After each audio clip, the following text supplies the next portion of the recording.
Germany. हाल ही में हम mega robotics में आपको काफी तंग कर रहे हैं, है ना? हमने आपके Euro Hawk, Puma, future combat air system का मजाक उड़ाया है और अब खैर हमें फिर से ऐसा करना पड़ेगा। इसके लिए माफी चाहता हूँ, लेकिन सच कहूँ तो इसमें हमारी कोई गलती नहीं है। बस बात यह है कि जर्मनी रक्षा विकास और सैन्य खरीद में उतना ही अच्छा है जितना कि वो विश्व युद्ध जीतने में था। सीधा वार दिल पर।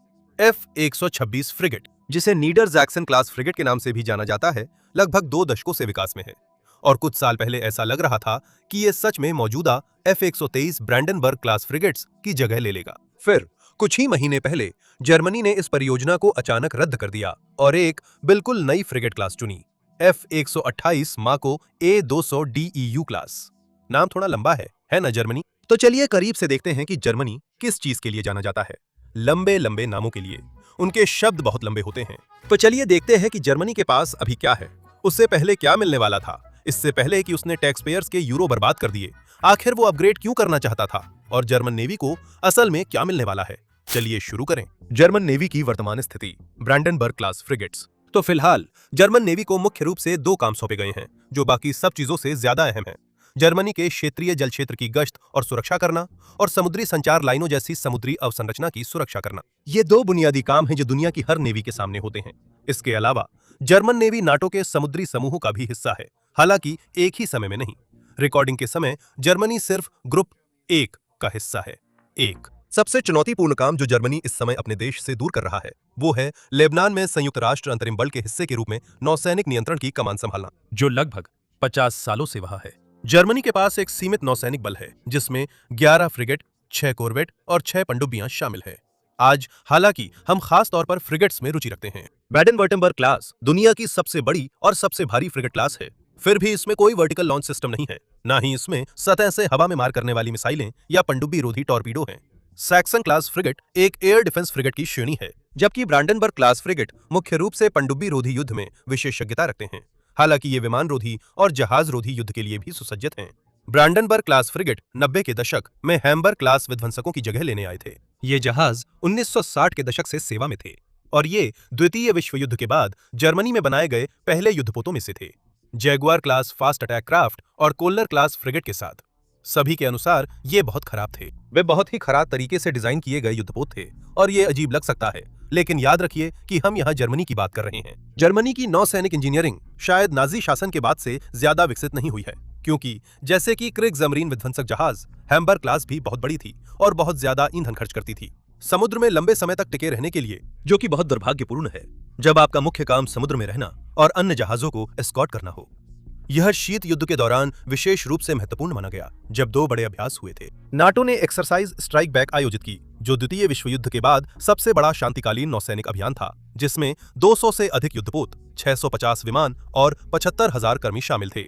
इस अभ्यास का उद्देश्य नाटो पर एक काल्पनिक सोवियत हमले से रक्षा करना था, विशेष रूप से ग्रीनलैंड, आइसलैंड और यूके के बीच के समुद्री मार्ग, जिसे जॉर्ज गैप भी कहा जाता है, की रक्षा करना था। 13 साल बाद वार्सा संधि ने जवाब में एक्सरसाइज ओकेन आयोजित की, जो लगभग उसी आकार की थी। अब जब इन दोनों अभ्यासों का विश्लेषण किया गया तो जर्मनी ने महसूस किया कि हैम्बर्ग क्लास में उसकी एंटी एयर क्षमताओं की कमी थी। यह व्यापक रूप से माना जाता था कि अगर शीत युद्ध कभी गर्म युद्ध में बदल गया, यूएसएसआर की नौसैनिक विमानन Tu-22M स्ट्राइक बैक के साथ काफिलों पर हमला करेगी।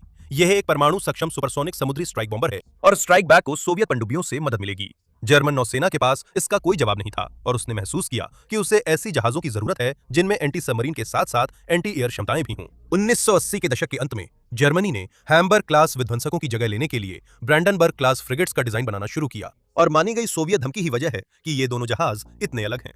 हालांकि ये थोड़ा बड़े हैं, लगभग 139 मीटर लंबे और करीब 4,900 टन वजन के साथ लगभग 21% भारी हैं। ब्रैंडनबर्ग फ्रिगेट्स लगभग 7,400 किलोमीटर या 4,600 मील की काफी बेहतर रेंज के साथ आए। यह 6,300 किलोमीटर या 3,900 मील की हैम्बर्ग क्लास की रेंज के मुकाबले एक महत्वपूर्ण और बड़ा सुधार था।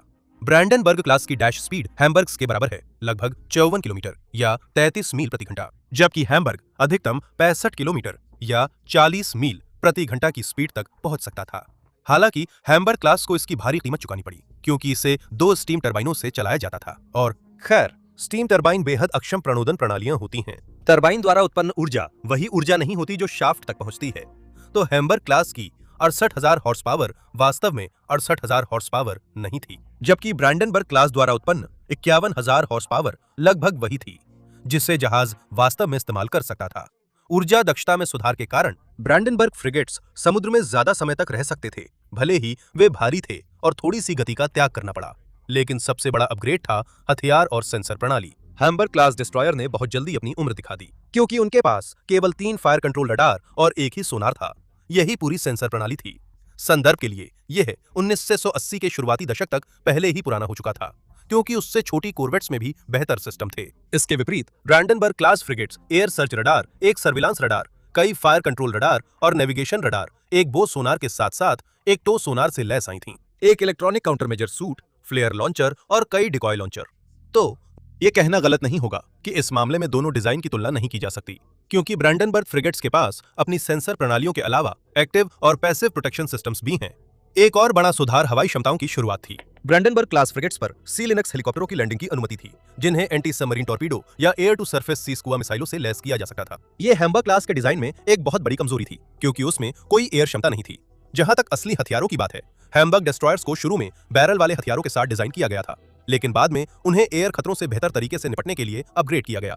उनके पास 3 100 मिलीमीटर नेवल गन थी, 2 twin box launcher Exocet anti ship missile के लिए, 4 40 millimetre twin anti air gun, 4 torpedo tube, 2 375 millimetre anti submarine rocket launcher और 2 डेप्थ चार्ज रैम्प्स थीं। जैसा कि आपने देखा होगा, उनकी एंटी एयर क्षमता बहुत सीमित थी, क्योंकि उनके पास कोई वर्टिकल लॉन्चिंग सिस्टम नहीं था। ब्रैंडनबर्ग क्लास फ्रिगेट्स ने इस स्थिति को बदल दिया। उन्होंने 16 वर्टिकल लॉन्च सिस्टम सेल्स पेश किए, जिन्हें RIM-7 या RIM-162 स्पैरो मिसाइलों से लैस किया जा सकता है, जो दोनों ही आने वाले विमान या मिसाइल खतरों से निपटने के लिए डिजाइन की गई हैं। कुल 8 RGM-84 हार्पून एंटी शिप मिसाइलों के लिए 2 मिसाइल लॉन्चर हैं और RM-116 RAM anti air missile के लिए 2 और लॉन्च सिस्टम हैं। साथ ही 2 ट्विन टॉर्पीडो ट्यूब्स भी हैं। जहां तक गैर विस्फोटक गतिज हथियारों की बात है, ब्रैंडनबर्ग क्लास को 2 20 मिलीमीटर मशीन गनों, 2 27 millimetre light naval machine gun systems से लैस किया गया है और अत्यंत बहुप्रकारी ओट्टो मेलारा, एक 76 मिलीमीटर नेवल गन, जिसे किसी भी प्रकार के लक्ष्य के खिलाफ इस्तेमाल किया जा सकता है।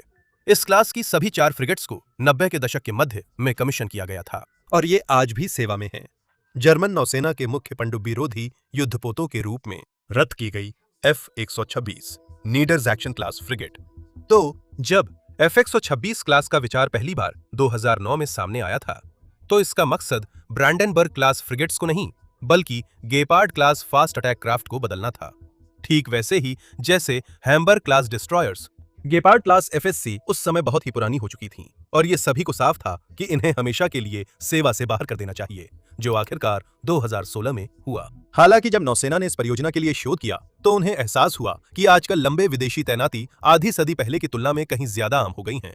पुराने डिजाइन जो शीत युद्ध की सोच से प्रभावित थे, जैसे कि ब्रैंडनबर्ग क्लास, अपनी डिजाइन में वे इतने कठोर थे कि वे इतने तेजी से बदलते युद्ध वातावरण के लिए उपयुक्त नहीं थे। इसी बात को ध्यान में रखते हुए 2011 तक यह परियोजना एक तेज हमला जहाज के प्रतिस्थापन पोत से बदलकर एक मल्टी रोल कॉम्बैट शिप बन गई थी, जो एक कॉर्वेट से बड़ी थी, लेकिन अपने विस्थापन के कारण विभिन्न मिशनों के लिए आसानी से बदली जा सकती थी। कुछ साल बाद 2015 में यह तय किया गया कि जर्मनी इन मल्टी रोल कॉम्बैट शिप्स में से 4 का ऑर्डर देगा और 2 और जहाजों के लिए एक वैकल्पिक दूसरा बैच भी होगा। हर जहाज की कीमत लगभग 1 अरब यूरो होगी। उस समय यह तय किया गया कि चूंकि ये जहाज बहुत अधिक अनुकूलन योग्य हैं और आसानी से ब्रैंडनबर्ग क्लास फ्रिगेट्स की बराबरी कर सकते हैं, अगर उनसे बेहतर प्रदर्शन ना भी करें, कि ये जर्मन नौसेना में पनडुब्बी रोधी युद्ध की भूमिका निभाएंगे। इससे जर्मनी को आखिरकार ब्रैंडनबर्ग क्लास को रिटायर करने का मौका मिलेगा, जो किसी भी लिहाज से खराब युद्धपोत नहीं थे, लेकिन उन्हें उस युद्ध काल के लिए बनाया गया था, जो वाकई बहुत बहुत समय पहले का था। नीडरजैक्सन क्लास के जहाज न केवल आधुनिक हथियारों और सेंसरी सिस्टम्स के साथ बनाए जाएंगे, बल्कि उनका अत्यधिक लचीला डिजाइन उनकी उम्र को भी बढ़ा देगा और यह माना गया था कि अगर वे 2020 के दशक में सेवा में आते हैं, तो वे नौसेना में 2050 के दशक तक शायद उससे भी ज्यादा समय तक बने रहेंगे। डच डायमंड ग्रुप ने ब्लोम ब्लोहम वॉस के साथ साझेदारी की और फ्रिगेट्स बनाने का कॉन्ट्रैक्ट जीत लिया। F-126 का वजन 10,550 टन होता, जो दुनिया के सबसे बड़े नौसैनिक जहाज USS जेरल्ड आर फोर्ड के विस्थापन का लगभग 10वां हिस्सा है और ब्रैंडनबर्ग क्लास फ्रिगेट्स के विस्थापन से 3 गुना से भी ज्यादा है, जिन्हें इसे बदलना था। नीडरजैक्सन फ्रिगेट्स की लंबाई 166 मीटर या 544 फीट होती और चौड़ाई 21.7 मीटर या 71.2 फीट होती, जिससे वे ब्रैंडनबर्ग क्लास से काफी बड़े हो जाते और उन्हें अर्लेबर्ग क्लास डिस्ट्रॉयर की श्रेणी में ला देते। साथ ही ये दुनिया के सबसे बड़े फ्रिगेट्स बन जाते हैं। जैसा कि हमने पहले संक्षेप में बताया था, ये खिताब फिलहाल एक और जर्मन नौसैनिक जहाज F-125 बार्डन वुर्टमबर्ग क्लास फ्रिगेट के पास है। F-126 को कोड लैट सिस्टम यानी कंबाइंड डीजल इलेक्ट्रिक और डीजल सिस्टम से चलाया जा सकता है, जिसमें 2 डीजल इंजन और 4 डीजल जनरेटर शामिल हैं, जो 43,000 हॉर्स पावर प्रदान करते हैं। इससे ब्रैंडनबर्ग क्लास की तुलना में गति में कमी आएगी और हैम्बर्ग क्लास की तुलना में गति में काफी गिरावट आएगी, क्योंकि नीडर जैक्सन फ्रिगेट्स लंबे समय तक 30 मील या 48 किलोमीटर प्रति घंटे से अधिक की गति बनाए नहीं रख सकते थे। हालांकि आधुनिक युद्ध के माहौल में ये इतना महत्वपूर्ण नहीं है। हैम्बर्ग क्लास को गति के लिए डिजाइन किया गया था, सहन शक्ति के लिए नहीं, और ब्रैंडनबर्ग क्लास फ्रिगेट्स ने अपने हथियारों की क्षमताओं को बेहतर बनाते हुए उसी को कॉपी करने की कोशिश की थी। आज के समय में सहनशक्ति और तकनीकी लचीलापन ज्यादा मायने रखते हैं। यही वजह है कि F-126 का डिस्प्लेसमेंट और कम गति इतनी बड़ी समस्या नहीं होती, भले ही इसे पूरी क्षमता तक धकेला जाए, जो लगभग 21 मील या 33 किलोमीटर प्रति घंटा है, जो ब्रैंडनबर्ग के बराबर अधिकतम गति है। नीडर जैक्सन क्लास फिर भी कम से कम 7,400 किलोमीटर या 4,600 मील तक चल सकती थी, जो ब्रैंडनबर्ग की अधिकतम सीमा थी। हालांकि क्रूज स्पीड, जो लगभग 13 मील या 21 किलोमीटर प्रति घंटा होनी थी, नीडर जैक्सन फ्रिगेट्स उस सीमा को काफी अंतर से पार कर जाती।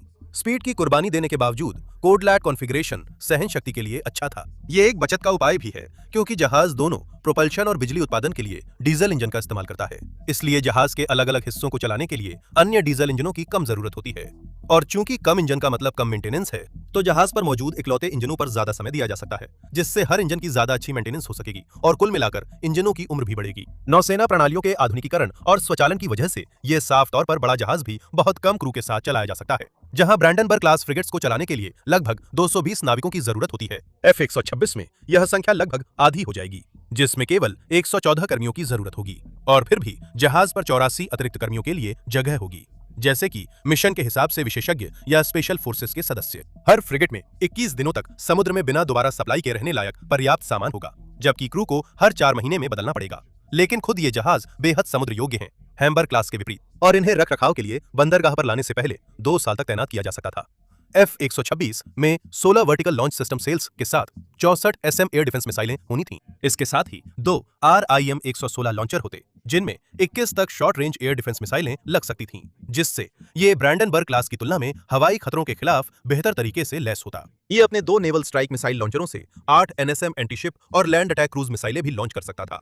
तोपों की बात करें, Otto bladder 127 millimetre naval gun, जिसमें वर्काडो गाइडेड गोला बारूद था, इसका मुख्य हथियार था। साथ ही 2 ऑयरलिकॉन मेटल्स की 27 मिलीमीटर सी snake remote controlled weapon systems भी थे। 2 12.7 millimetre Leonardo remote controlled weapon systems और लियोनार्डो की उसी कैलिबर की हेवी ड्यूटी मशीन गनें भी थीं। बिल्कुल ब्रैंडनबर्ग की तरह F-126 को 2 NH-90C टाइगर हेलीकॉप्टरों के लिए आधारपोत के रूप में काम करना था, जो फ्रिगेट के मुख्य एंटी सबमरीन हथियार थे। हालांकि इन्हें एंटी सरफेस हथियारों के रूप में भी इस्तेमाल किया जा सकता था। F-126 UMS स्केल्डर V-200 UAV को भी पेश करने जा रहा था। साब द्वारा विकसित यह मानव रहित प्लेटफॉर्म मुख्य रूप से खुफिया जानकारी इकट्ठा करने और निगरानी के लिए इस्तेमाल किया जाता, लेकिन इसे इलेक्ट्रॉनिक वॉरफेयर सूट से भी लैस किया जा सकता था। हालांकि यह अज्ञात है कि इसका उपयोग किस रूप में किया जाता, क्योंकि नीडर जैक्सन क्लास कभी अस्तित्व में नहीं आई।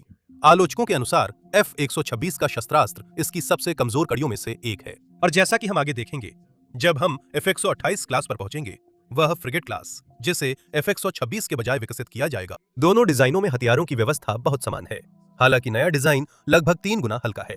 तुलना में F-126 कम हथियारों से लैस है, लेकिन इसके पीछे एक कारण है। 2022 के ज़ाइटनवेंडे भाषण तक, जिसमें उस समय के जर्मनी के चांसलर ओलाफ शोल्ज ने घोषणा की थी कि यूरोप एक ऐतिहासिक मोड़ पर है और जर्मनी यूक्रेन पर रूसी आक्रमण के जवाब में सैन्य खर्च में भारी वृद्धि करेगा।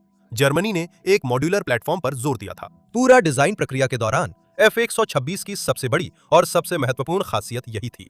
लेकिन फिर ज़ाइटनवेंडे भाषण हुआ और जर्मनी के नेतृत्व ने अपने जहाजों के लिए गैर युद्धक भूमिकाओं से दूरी बना ली और उन्हें नेटो केंद्रित और सख्ती से परिभाषित भूमिकाओं की ओर मोड़ दिया, जैसे कि पनडुब्बी रोधी भूमिका।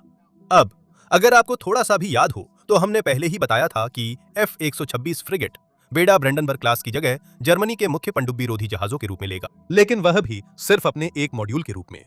आखिरकार F-126 पूरी तरह से पनडुब्बी रोधी डिजाइन नहीं है। इसमें पनडुब्बी रोधी हथियारों की भरमार नहीं है, क्योंकि इसे व्यापारिक जहाजों की स्कॉटिंग भी करनी होती है, समुद्री टास्क फोर्स का नेतृत्व करना, प्रतिबंध लागू करना, वायु रक्षा कवच का हिस्सा बनना और जमीनी सैनिकों को समर्थन देना।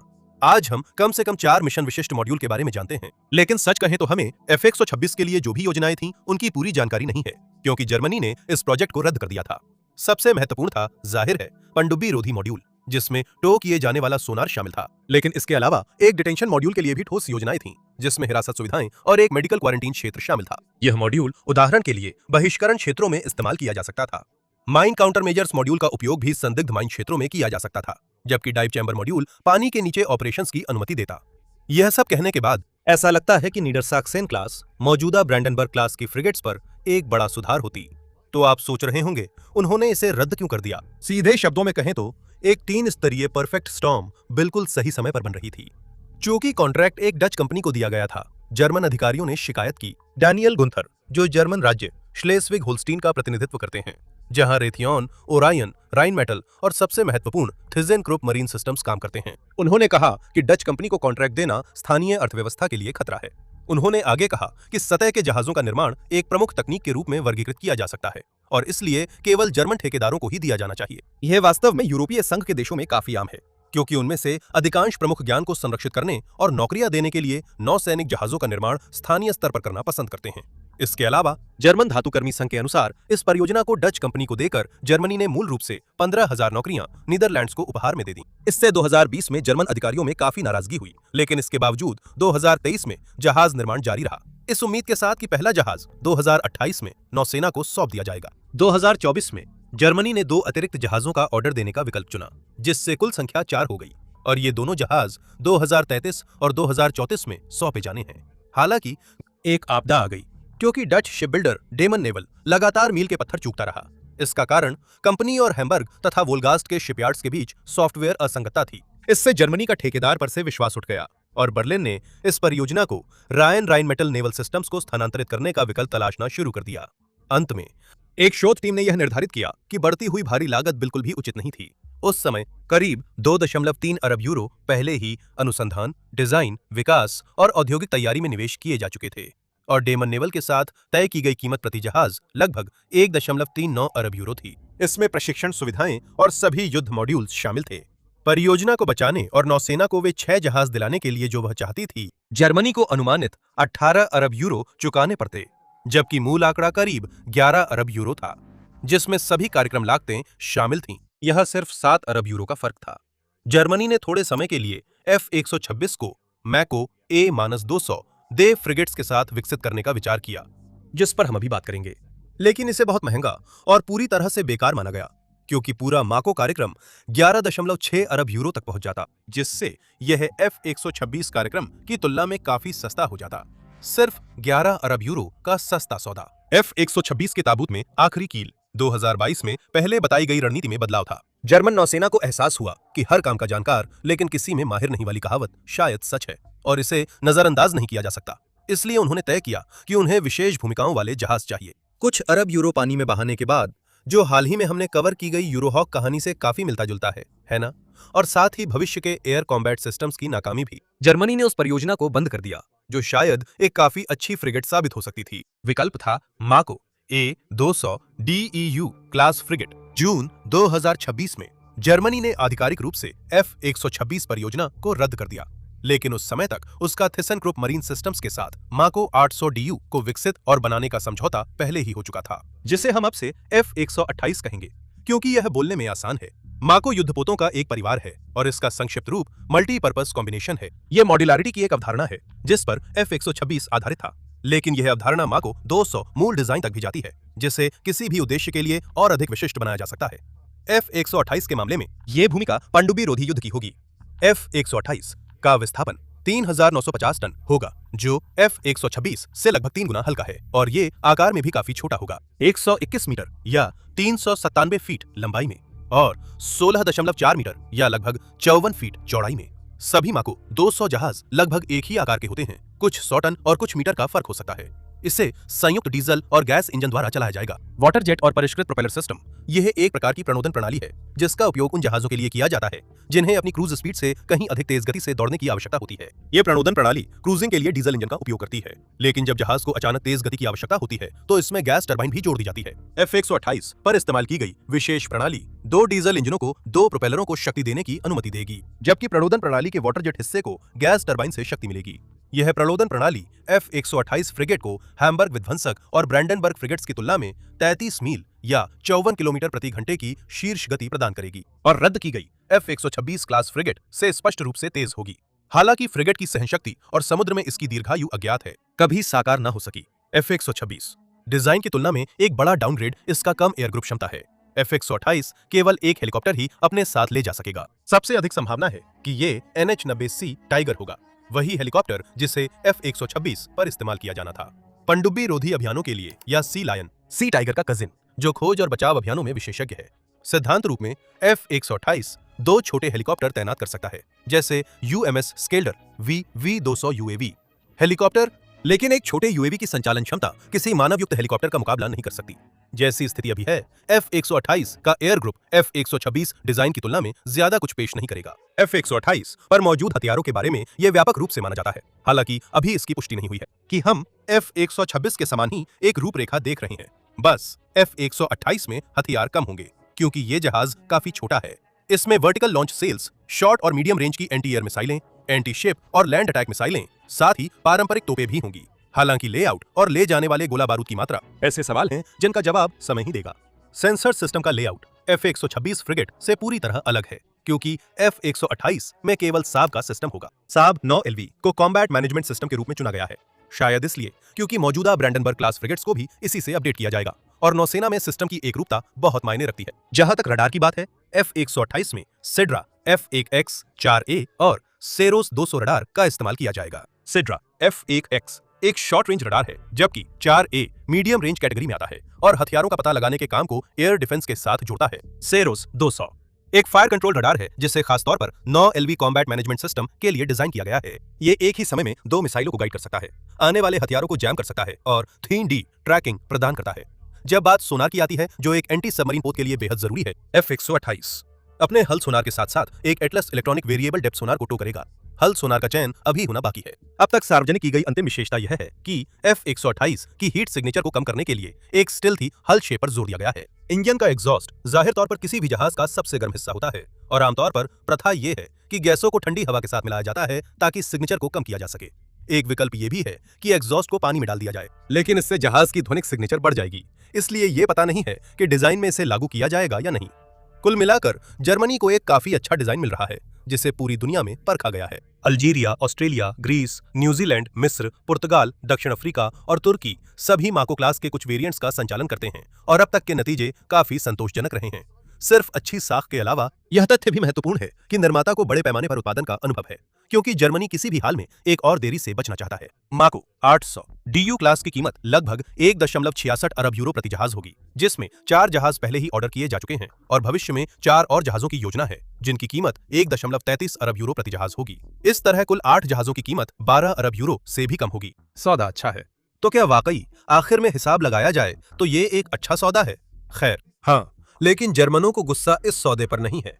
नौसेना को आखिरकार उचित कीमत पर नई पनडुब्बी रोधी जहाज मिलने जा रहे हैं, लेकिन जर्मन जनता को गुस्सा इस बात पर है कि देश ने अरबों खर्च किए और आधा दशक एक और जहाज बनाने में बर्बाद कर दिया और फिर उसे रद्द कर दिया। जैसा कि जर्मनी में कहते हैं, गिरे हुए बियर पर रोने का कोई फायदा नहीं है।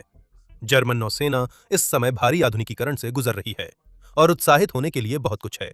तो चलिए उस भविष्य की ओर देखते हैं, है ना? जर्मन नौसेना का भविष्य। अब सबसे महत्वपूर्ण परियोजना, कम से कम हमारे आज के विषय के लिए, ब्रैंडनबर्ग क्लास का आधुनिकीकरण है।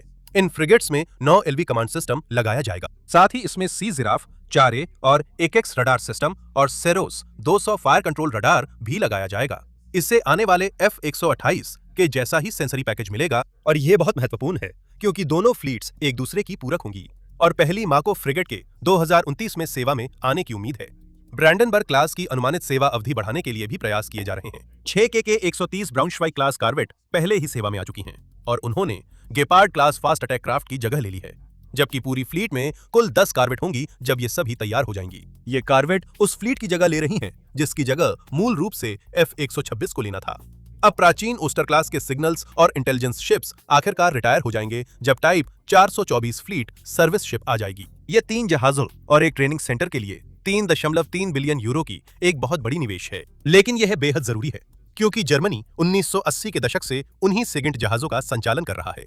जर्मनी की पनडुब्बी फ्लीट को भी टाइप 212 सीडी पनडुब्बी क्लास से मजबूत किया जाएगा। वर्तमान फ्लीट में 6 212A पनडुब्बियां शामिल हैं, जिन्हें 2005 से 2016 के बीच कमीशन किया गया था और इटली ने भी इनमें से 4 खरीदी हैं। नई 212 सीडी क्लास काफी बड़ी होगी और इसमें बेहतर हथियार क्षमताएं होंगी। जर्मनी ने इनमें से 6 पनडुब्बियों का ऑर्डर 5.5 अरब यूरो में दिया है, जिसमें 3 और का विकल्प भी है, जबकि नॉर्वे ने भी 6 का ऑर्डर दिया है और कनाडा 12 पनडुब्बियां ऑर्डर करने जा रहा है।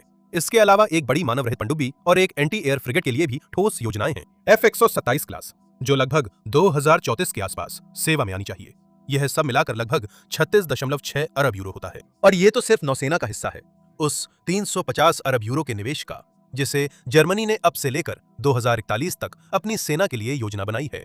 पूरा निवेश पैकेज 2022 में सामने आई रूसी खतरे की प्रतिक्रिया के रूप में है। हालांकि आशावाद वह शब्द नहीं है जो इन निवेशों के आसपास की भावनाओं का सबसे अच्छा वर्णन करता है, क्योंकि जर्मनी ने पिछले 1.5 दशक में इतनी बार गलती की है कि ऐसा लगता है जैसे इनमें से कम एक परियोजना तो फेल हो ही जाएगी, ठीक वैसे ही जैसे F-126 फ्लीट। रक्षा मंत्रालय और फेडरल ऑफिस ऑफ बुंडेसवेर इक्विपमेंट, जो जर्मन सशस्त्र बलों के लिए सभी खरीद और विकास का प्रबंधन करता है, ने इतनी ज्यादा रकम बर्बाद कर दी है कि जनता का भरोसा पूरी तरह से डगमगा गया है। इसी वजह से अब उत्साह कम और सतर्कता ज्यादा है और हर नए प्रोजेक्ट की घोषणा पर लोगों की स्वाभाविक प्रतिक्रिया यही होती है कि उम्मीद है हमारे हाथ में फिर से कोई यूरोहॉक या FCAS जैसी समस्या नहीं आ जाएगी। केवल समय ही बताएगा कि ये निवेश अपनी कीमत साबित कर पाएंगे या नहीं। देखने के लिए धन्यवाद।